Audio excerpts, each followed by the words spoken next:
rediscovered their problem during a routine training exercise. Commander Ryan Hughes had maintained the Council's tactical software for 15 years. He had upgraded their systems, fixed their bugs, and improved their response times.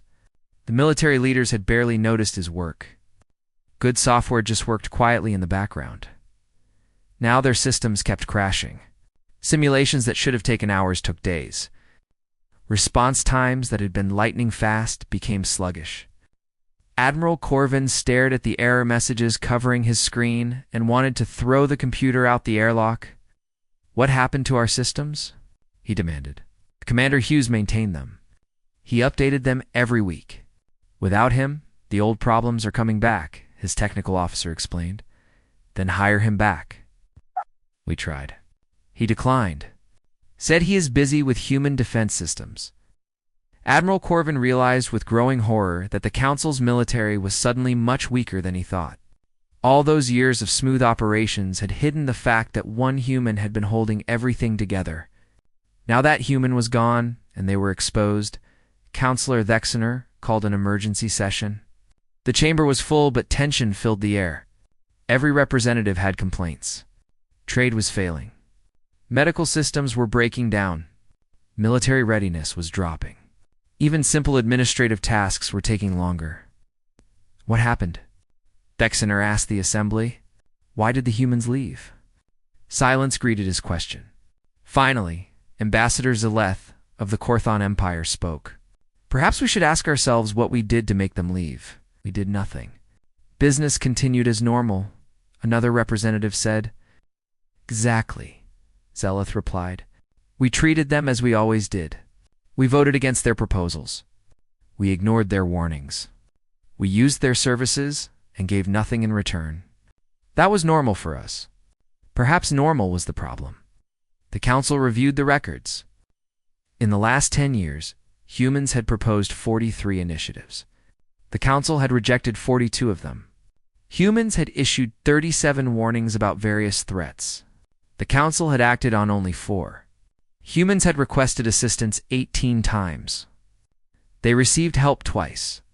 Yet during the same period, humans had answered every single Council request for aid. Every medical emergency, every transport need, every military crisis, every diplomatic problem. They had helped with everything, asked for almost nothing, and received even less. "We took them for granted," Zaleth said quietly. "We treated them like tools, not partners. We used them until they broke, and then we are surprised when they leave." The other counselors shifted uncomfortably. Some looked angry at the accusation. Others looked thoughtful. A few looked ashamed. But none could deny the truth of what Zaleth said. "Can't we negotiate with them?" someone asked. Dexener admitted. "I sent messages to Earth.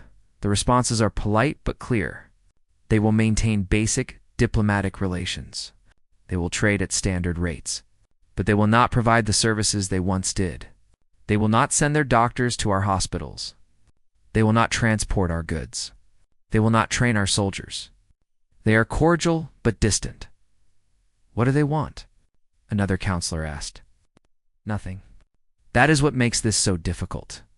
They do not want concessions or apologies. They do not want money or territory. They simply want to be left alone. They have withdrawn into their own space and seem perfectly content there."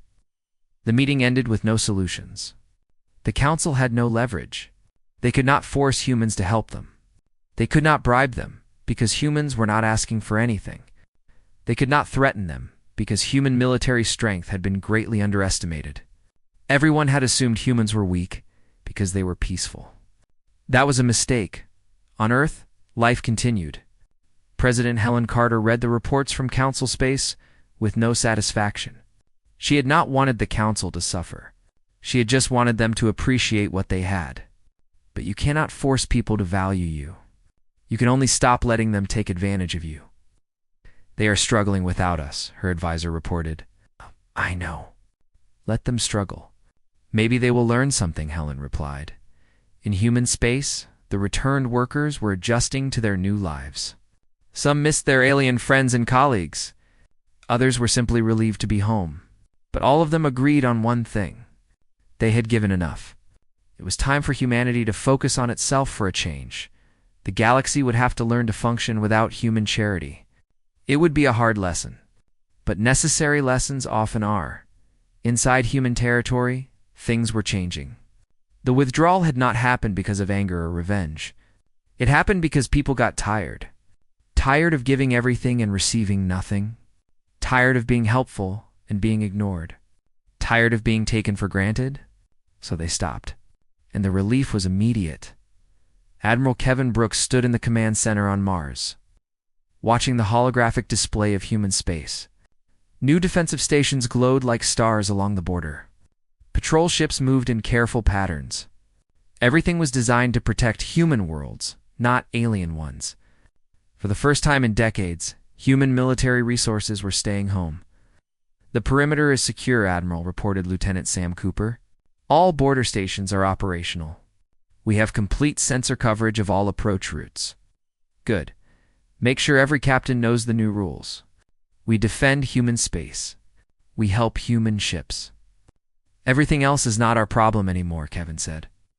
"Some of the captains are struggling with that, sir. We spent years rushing to help anyone in distress. It feels wrong to ignore distress calls. I know. But we cannot save everyone. We tried that, and it nearly broke us. Our duty is to our own people first. If we have resources left over after protecting humanity, then we can discuss helping others. But humanity comes first now." Sam nodded, but Kevin could see the conflict in his eyes. Good people did not like ignoring cries for help. But good people also got used up by those who took advantage of kindness. Sometimes you had to choose between being kind and being wise, President. Helen Carter stood before the assembled leaders of Earth's nations. Her hair had more gray in it than a year ago. The stress of the withdrawal had aged her, but her eyes were clear and her voice was firm. "We made the right choice," she said. "For 40 years, we gave the galaxy our best. We shared our medicine, our technology, our time, and our lives. We ask only to be respected as equals. Instead, we were treated as servants. Our warnings were ignored. Our proposals were rejected. Our requests for help were denied. So we stopped helping them." "Some people say we are being selfish," said the European Union representative. "Some people always say that about those who stop allowing themselves to be used," Helen replied. "We are not being selfish. We are being sane. We are putting our own people first, as every other civilization does. The strange thing is not what we are doing now. The strange thing is that we gave so much for so long to those who appreciated so little. What if the Council apologizes?" asked another leader. "Then we accept their apology politely, but we do not go back to the old ways. An apology does not erase 40 years of being dismissed and disrespected. Trust is built slowly and destroyed quickly. They destroyed it. If they want to rebuild it, that will take time. A lot of time." The meeting ended with unity. Earth's nations agreed to maintain the withdrawal.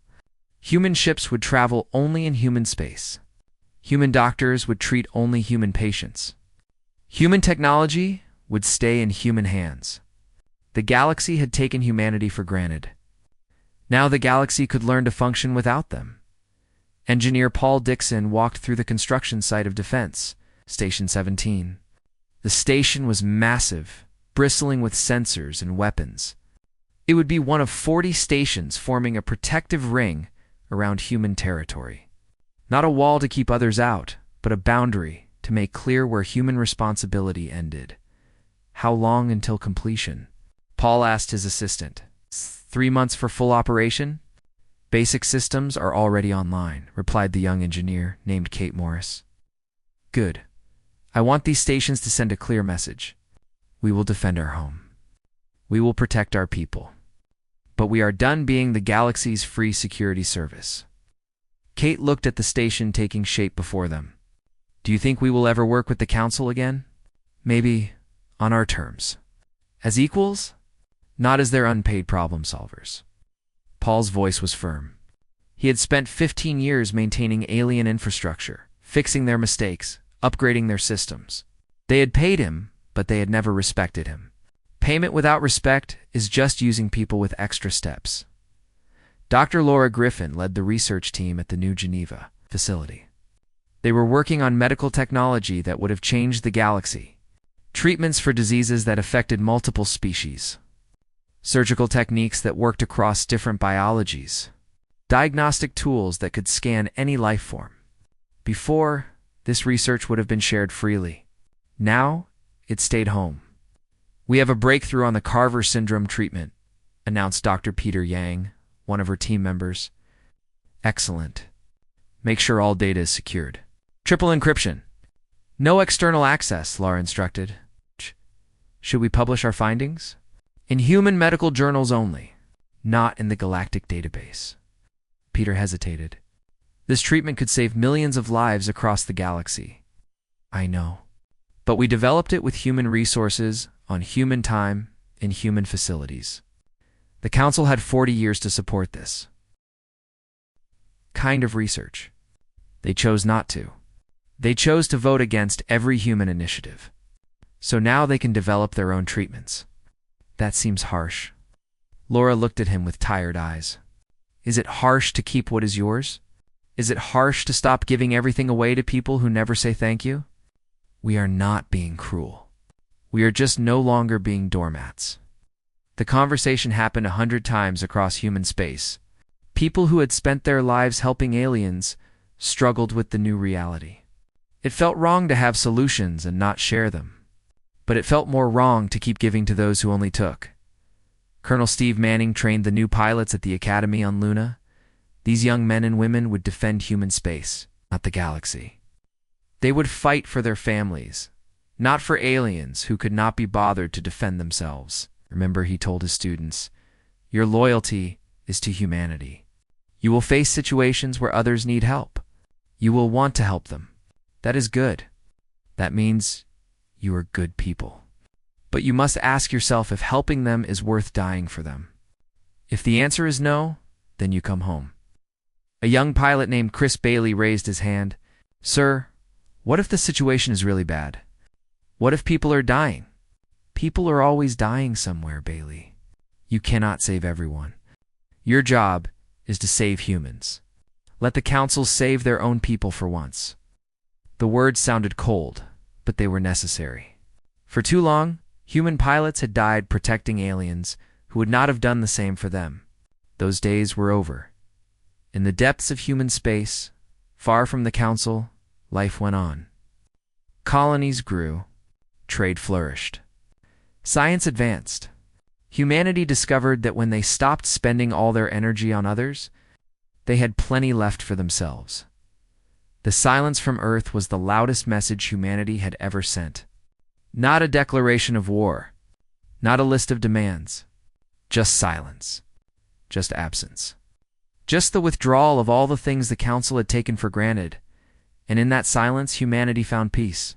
The peace of knowing they owed nothing to anyone. The peace of living for themselves. The peace of being home. 2 years after the humans left, the Council faced its worst crisis in a century. The problems that started small had grown into disasters. What began as inconvenience had become catastrophe. And the Council finally understood what they had lost. The Crithian swarm appeared without warning. They were a hive-mind species from beyond the edge of mapped space. Thousands of ships moved as one, attacking colony worlds and stripping them of resources. In the past, this would have been a crisis that humanity handled. Commander Beth Hayes and her rapid response fleet would have arrived within days. Human ships were fast, and their captains were fearless. But Beth was back on Earth now, protecting human colonies. The Council's military response was slow and disorganized. Admiral Corvin tried to coordinate defense, but ships from different species could not work together effectively. The Korthon fleet used different communication protocols than the Vrixian ships. The Zelthor military refused to take orders from the Korthon admiral. By the time the Council forces assembled, 3 colonies had been destroyed, and 50,000 people were dead. "Oh, we need human help," Admiral Corvin said in the emergency meeting, then asked them. Counselor Thexener replied. Did? They said no, politely but firmly. They said the Crithian swarm is not threatening human space, so it is not their problem. The room fell silent. The idea that humans would refuse a request for military aid seemed impossible. They had always helped before. Always. But always had ended 2 years ago. On the colony world of Praxis 9, people packed their belongings and prepared to evacuate.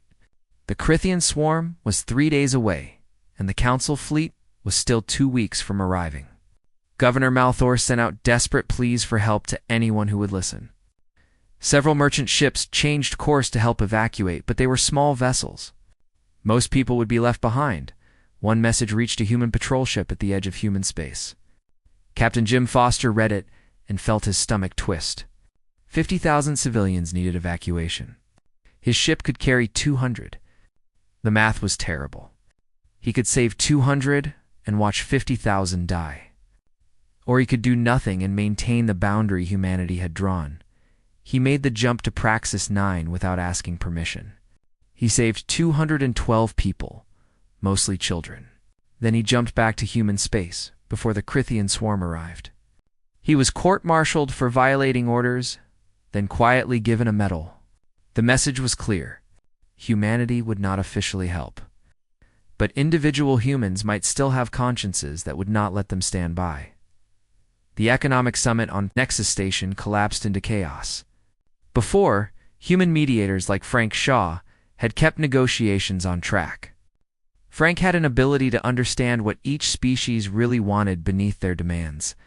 He could find common ground where others saw only conflict. He had saved a dozen trade agreements from failure. But Frank was home now, teaching at a university on Mars.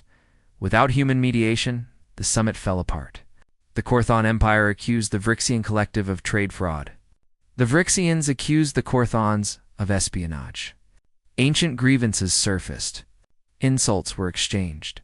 3 major trade alliances dissolved in a single afternoon. Economic sanctions were declared. Tariffs were imposed. The galactic economy, already weakened by human withdrawal, took another massive hit. "This is madness," shouted Ambassador Xylith. "We are destroying ourselves over pride and old arguments." "Then perhaps you should have valued the humans who prevented this madness," replied the Vryxian representative coldly. Education systems across the galaxy struggled. Professor Karen Mills had developed teaching methods that allowed different species to learn together. Before her work, each species could only really teach their own kind.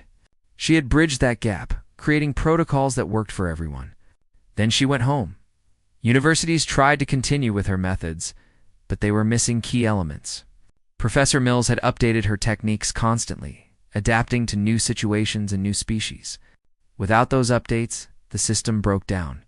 Interspecies classrooms became frustrating for teachers and students alike. Many institutions gave up and returned to species-specific education. A generation of young people would grow up less connected than their parents. The sanctuary. Cords fell apart in the most dramatic way. The treaty had kept peace between the Zelthor and Vryxian peoples for 15 years. Ancient enemies had learned to coexist. Attorney Daniel Price had spent those 15 years crafting the agreement, mediating disputes, and preventing conflicts. The treaty was his life's work. Then humanity withdrew, and he went with them. Without Daniel to mediate, small disagreements became major disputes. Border incidents that he would have resolved in hours took months to address. Both sides accused the other of violating the treaty. Neither side would admit their own violations. Within 6 months, the Sanctuary Accords were void.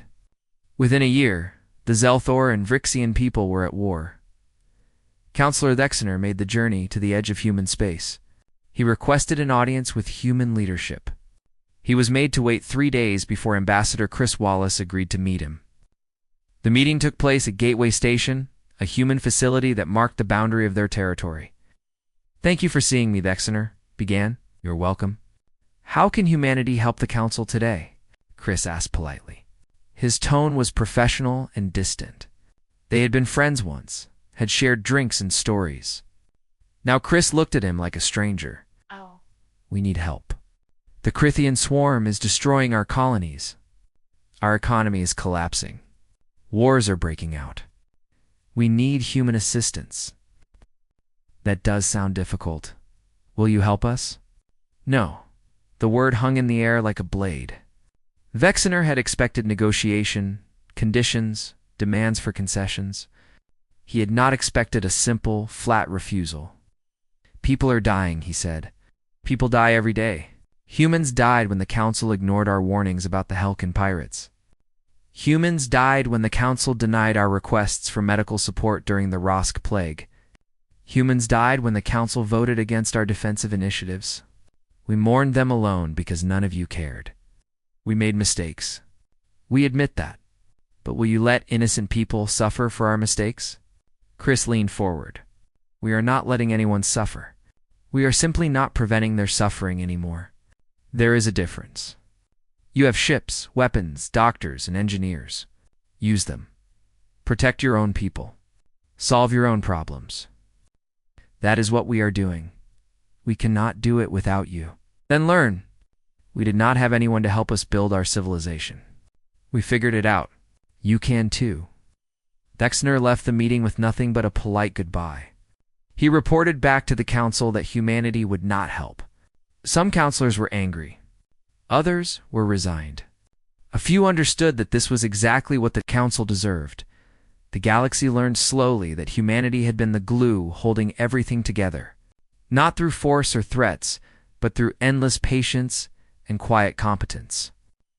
They had been the mediators in disputes, the first responders in crises, the reliable partners in trade, the innovative minds in science, and the Council had treated all of that as if it were free and infinite. Now they knew better. Now they understood the price of taking good people for granted.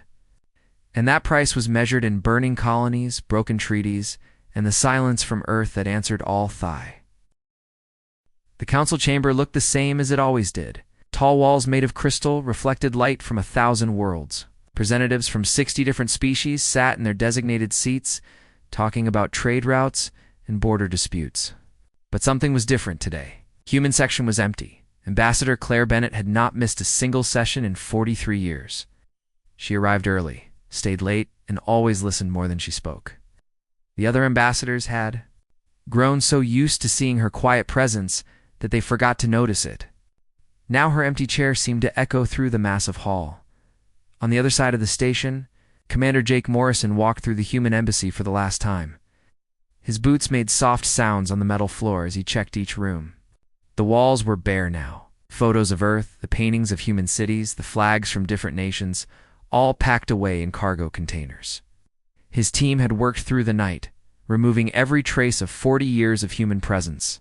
"Sir, the last transport is ready," said Lieutenant Amy Parker. She stood in the doorway, holding a datapad. Her face showed no emotion, but Jake knew her well enough to see the sadness in her eyes. This place had been her home for 6 years. "Any questions from the station authority?" Jake asked. "A few." "The Vrixian secretary wanted to know why we're leaving." "I told her we received new orders from Earth," Amy replied. "And what did she say?" She seemed confused, asked if we were coming back. I just smiled and said nothing. Jake nodded. The orders from Earth were clear. Remove all personnel. Take everything that belongs to humanity. Be polite. Be professional. But give no explanations. Let them wonder. Let them figure it out themselves. Dr. Henry Cole sat in the science wing, his fingers moving across a holographic keyboard. He was deleting files. 40 years of research data disappeared with each command. The work had been good. It helped alien scientists cure diseases, improve their technology, and understand the universe better. They had called him friend. They had shared meals with him. But when humans needed support in the Council, those same friends had voted against them every single time. "Henry, what are you doing?" asked Kelvin, a Zelther scientist who had worked beside him for 20 years. "Cleaning up," Henry said without looking up. "But this is our joint research. The cure for the Barrows Plague, the shield technology. You cannot just delete it." Henry stopped typing and finally looked at his old colleague. "This is human research that we shared with you. We're taking it home now. People will die without these cures." "Then maybe you should have thought about that before dismissing every human proposal in the Council for the last 10 years. Henry's voice was calm, not angry. That somehow made it worse. Kelvin opened his mouth to argue, but found no words. He watched as Henry finished deleting the last files, picked up his bag, and walked out of the lab. They had been friends once. Maybe they still were. Friendship apparently had limits that Kelvin had never noticed before. Captain Lisa Wright sat in the pilot's seat of the transport ship Dawn Runner. Around her, hundreds of other human ships formed a perfect formation. They were all leaving at the same time. Every human vessel in Council space, whether military, civilian, or commercial, was heading home. The fleet stretched for thousands of kilometers, a river of metal and light flowing away from the galactic center. "All ships report ready, Captain," her co-pilot said. "Then let's go home," Lisa replied. The ships moved as one, their engines burning bright against the darkness of space.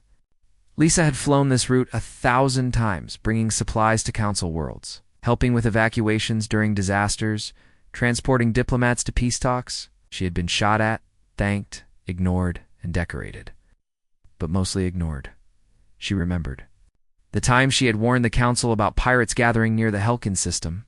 She had solid intelligence, good sources, clear evidence. The Council representatives had smiled politely and done nothing. 2 weeks later, the pirates attacked, and 3 colony ships were destroyed. The Council then asked humans to hunt down the pirates, which they did. No one apologized for ignoring the warning. No one even mentioned it. "Will we ever come back here?" her co-pilot asked. "Maybe, but not like before." "You're not as the ones who fix everyone's problems while they ignore us," Lisa said. Back on the station, the alien representatives finally started to realize something serious was happening. The human section was not just empty for one session. The humans were actually leaving. All of them, Counselor Dexner of the Vrin Collective, rushed to the human embassy, only to find it sealed and empty. He tried to call Ambassador Bennett, but his messages went unanswered. He tried to contact Earth directly, but the response was formal and cold. Humanity is recalling its representatives. "We will continue normal diplomatic relations through official channels. Thank you for your understanding." But there was no understanding. What had happened? Why now? The Council reviewed recent votes and found nothing unusual. They had voted against human proposals, as they always did. They had dismissed human concerns, as they always did. It asked for human help and received it, as they always did. Everything was normal, except it was not normal anymore. The humans had decided that normal was not good enough. On Earth, news of the withdrawal spread quickly. Some people celebrated. Finally, humanity was putting itself first. Others worried about the consequences. But most people felt a sense of relief. They were tired of giving everything to aliens who appreciated nothing. President Helen Carter watched the ships return home on her screen. Each dot of light represented humans who had spent years, sometimes decades, serving in Council space. They had been doctors, teachers, engineers, soldiers, diplomats, and traders. They had been the best humanity had to offer. The galaxy had treated them like servants. "Are we sure about this, Madam President?" her advisor asked. "More sure than I have been about anything in my life," Helen replied. "We spent 40 years trying to be good galactic citizens. We helped everyone who asked. We asked for so little in return. It's just respect, just to be heard. We did not even get that." The last ship crossed into human space 12 hours later. Captain Greg Palmer, who had spent 30 years running cargo across the galaxy, shut down his ship's long-range communicator. He would not be taking calls from alien clients anymore. His ship, his time, and his life were his own again. In the Council chamber, the empty seats remained empty. And for the first time in decades, the other representatives had to solve their own problems without the humans quietly fixing everything in the background. They did not know it yet, but they were about to learn a very expensive lesson about taking good people for granted. 3 months passed like a slow-moving storm. At first, the Council barely noticed the absence. Humans had always been quiet workers, never demanding attention or praise. But as weeks turned into months, cracks began to appear in the foundation of galactic civilization. Small problems grew into bigger ones. Simple tasks became impossible challenges. The trade networks failed first. Captain Greg Palmer had moved goods across half the galaxy for 30 years. His routes were efficient, his prices fair, and his delivery times reliable. Other human captains had done the same. Together, they had formed the backbone of galactic commerce. Their ships only traveled between human worlds. Merchant Xylath of the Korthan Empire waited at the station for a shipment of medical supplies. The shipment was already 3 weeks late. 4 human ships would have delivered it in 5 days. He called 12 different transport companies. Most were fully booked for months. The few available ships wanted triple the normal price. "This is unacceptable," Xyloth complained to the station manager. "Where are the human transporters?" "Gone. They only work in human space now," the manager replied. "Can we not hire them?" They declined politely, but firmly. Across the galaxy, similar conversations happened every day. The smooth flow of goods that everyone had taken for granted suddenly became slow and expensive. Factories shut down, waiting for materials. Hospitals ran out of medicines. People started hoarding supplies, which made the shortages worse. The medical crisis came next. Dr. Nicole Stevens had been the chief medical coordinator for the council. She had spent 20 years developing treatments that worked across different alien biologies. Before her research, a medicine that cured one species might poison another. She had solved that problem. She had trained doctors from 50 worlds in her methods. Then she went home. When the Zelthian plague broke out on Colony World Praxis 7, the local doctors tried to use the treatments Dr. Stevens had developed. But the protocols were incomplete without her regular updates. They made mistakes. The plague spread to 3 nearby systems before being contained. Thousands died, who could have been saved. "We need to contact Dr. Stevens," the head of medical services demanded. "We tried," she responded with a polite message saying she is no longer available for consultation outside human space. Came the reply. "Offer her more money, whatever she wants. It is not about money. She's simply not interested." The medical coordinator stared at his screen in disbelief. How could she just refuse to help? People were dying. Oh. Did she not care? But of course, people had been dying for years in human space, while the council ignored human requests for aid. Perhaps Dr. Stevens remembered that very well. The Melita. Our pleas for help. 5 years after humanity's withdrawal, the galaxy looked very different. Some species had adapted and grown stronger. Others had collapsed under the weight of problems they could no longer solve. The council itself was fracturing, with member species questioning whether the alliance had any purpose anymore. They faced a choice between complete collapse and fundamental change. A delegation arrived at the human border. It was led by Councillor Thexener and Ambassador Xyleth, along with representatives from 20 species. They came without warships or threats. They came in small ships, almost humble in their appearance. They requested permission to enter human space and were granted it. But only after thorough security checks. Gateway Station received them with proper protocol but no warmth. They were shown to a conference room and served refreshments. Then they waited. Ambassador Claire Bennett, who had once sat in the council chamber every day for 43 years, arrived 3 hours later. She was older now, her hair completely white. She had retired from active service but agreed to hear what the council had to say. "Thank you for meeting with us," Thexener began. His voice was different from 5 years ago. Less confident. More careful? "You're welcome." "Please, tell me why you have come such a long way," Claire said. Her tone was polite, but gave nothing away. "We come to acknowledge our mistakes, to admit what we did wrong, to ask for forgiveness." Thexener paused, seeming to gather courage for the next words. "We were blind. We treated your people as servants, not partners. We dismissed your counsel and exploited your generosity. We took everything you gave and offered nothing in return. We understand now what we lost." Ambassador Xyleth spoke next. "We have prepared a formal proposal. Full council representation for humanity with veto power over all major decisions. Expansion rights to any unclaimed territory you desire. Exclusive trade privileges with guaranteed fair prices.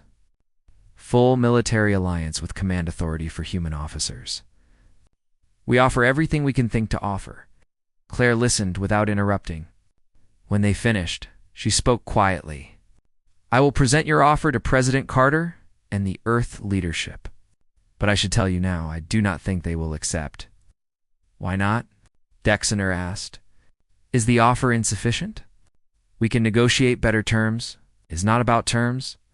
It is about trust. You broke something that cannot be fixed with political agreements. The delegation left Gateway Station and traveled to Earth. President Helen Carter, older and grayer, but with eyes still sharp and clear, received them in the same conference room where she had announced the withdrawal 5 years earlier. The delegation presented their offers again in more detail. They had prepared extensive documents outlining every concession they were willing to make. Helen read through the proposals carefully. The delegation waited nervously. Finally, she set down the papers and looked at them directly. Thank you for these offers. They are generous. More generous than what you offered when we were actually helping you. She paused. But we do not want them. What do you want? Dexter asked desperately. Name your price. We will pay it. Do not want anything from you. That is what you do not understand. We spent 40 years wanting simple respect, wanting to be heard, wanting to be valued as equals. You offered none of that. Now you offer us everything, but only because you need us. That is not respect. That is just need dressed up as respect. The people are dying, Ambassador Xyleth said. Wars are being fought. Economies are collapsing. Do you feel nothing for the suffering? I feel quite a lot, Helen replied. I feel sad that it took all this suffering for you to see what you had. I feel frustrated that you only value us now that we are gone. But I do not feel guilty. We gave you 40 years. We gave you everything. You took it all and never said thank you. The suffering now is not our responsibility. So you will do nothing? You will just watch the galaxy burn. We will watch the galaxy learn to solve its own problems as we learn to solve ours. Some species will thrive. Others will fall. That is the nature of civilizations. We are not your parents. We are not responsible for saving you from yourselves. The delegation tried for 3 more days. They offered more concessions. They begged. Some members became angry, claiming humanity had an obligation to help. Others remained humble and pleading. None of it changed anything. Earth's answer remained the same. No. On the 4th day, Captain Amy Parker, now a senior officer in the human fleet, escorted the delegation back to Gateway Station. Some of the aliens were bitter. Others seemed to finally understand. As they prepared to leave, Vexner spoke to Amy quietly. Your people have changed. You used to be so eager to help everyone. Still help everyone, Amy replied. We just help ourselves first now. That is not change. That is growth. In human space, life continued to flourish. Dr. Henry Cole taught a new generation of scientists. He told them about his years in council space, about the work he did and the friendships he made. But he also taught them about self-respect, about knowing when to walk away from those who do not value you. Never let anyone make you feel guilty for having boundaries, he told his students. We are kind people. We want to help. But kindness without boundaries is just self-destruction disguised as virtue. Engineer Paul Dixon stood at the completed Defense Station 17, now part of a network of 40 stations protecting human territory. The galaxy was more dangerous now than 5 years ago. Wars and pirates and desperate refugees all pressed against human borders. But the borders held, not out of cruelty, but out of necessity. A refugee ship appeared at the border, fleeing the war between the Zelthor and Vrixian peoples. It requested permission to enter human space. Permission was denied, but the ship was given supplies and coordinates to a neutral world where refugees were being accepted. Some refugees were angry at being turned away. Others understood and were grateful for the supplies. Captain Jake Morrison watched the refugee ship turn away and felt the familiar conflict. He wanted to help, but he also knew that helping one ship would bring 1,000 more. Human worlds could not absorb millions of refugees without destroying their own civilization. So they gave what they could and maintained their boundaries. It was not perfect, but it was sustainable. Captain Lisa Wright, now an admiral, coordinated the human fleet. They patrolled the borders and protected human shipping lanes. Sometimes they encountered distress calls from alien ships. The official policy was clear. Not our problem. But policy and conscience did not always agree. When a Korthon medical ship carrying children got caught in an asteroid field, Admiral Wright sent ships to help. She did so knowing she might be court-martialed again. The medical ship was saved. The children lived. Wright received a reprimand and a private thank you from the president. "We cannot save everyone," Helen told her privately. "But we also cannot let children die when we could easily help them. Use your judgment. Save lives when you can. Without compromising our security, but do not expect the Council to appreciate it." The galaxy slowly adapted to a universe without human charity. Some species built their own rapid response fleets. Others improved their medical systems. The Council reformed its structure to address some of the problems that had driven humanity away. It was too little too late to bring humans back, but it might prevent the Council's complete collapse. On Earth, children grew up hearing stories about the time before the withdrawal. They learned about the 40 years when humanity tried to be the galaxy's helper. Some saw it as a noble time. Others saw it as a time when humanity lost itself trying to please others. But all agreed that the withdrawal had been necessary. Dr. Laura Griffin's medical research continued to advance. The treatments that could have saved millions across the galaxy remained in human hands. Some called this cruel. Others called it justice. Laura called it self-preservation. "We are not obligated to give away everything we create," she said. "Our work has value. If the Council wants access to our research, they can offer something of equal value in trade. But the days of free gifts are over." Years passed. The Council continued to exist, though much reduced in power and unity. Human ships occasionally appeared in Council space, trading or traveling through. They were polite but distant. The easy friendship of earlier years was gone, replaced by professional courtesy and carefully maintained boundaries. Commander Beth Hayes, tired from military service, wrote a book about her experiences. It became required reading in human schools. The title was simple: The Price of Being Taken for Granted. In it, she described both the good and the bad of humanity's time in Council space. She did not encourage hatred of aliens, but she did encourage self-respect. "We can be friends with others without being their servants," she wrote.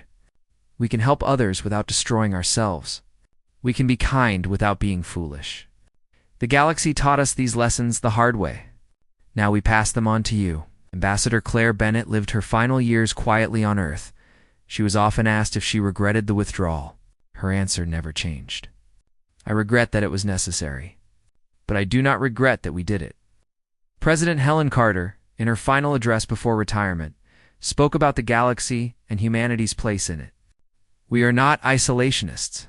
We are not hostile to other species. But we learned that you cannot pour from an empty cup. We gave until we were empty, and it nearly broke us. Now we are full again. Perhaps one day, when there is mutual respect and genuine partnership, we can work with the Council again. But that day is not today, and we are content with that." The galaxy learned its lessons slowly and painfully. Some gifts, once rejected, are never offered again. Some people, once taken for granted, walk away and do not return. Some bridges once burned cannot be rebuilt. Humanity had not become cruel or cold. They had simply learned the difference between compassion and self-destruction. They had learned to value themselves as much as they valued others. They had learned that sometimes the kindest thing you can do is to stop enabling those who refuse to help themselves. And in learning these lessons, humanity finally found peace. Not the peace of being needed, not the peace of being appreciated, but the peace of being whole, being home, and owing nothing to anyone but themselves.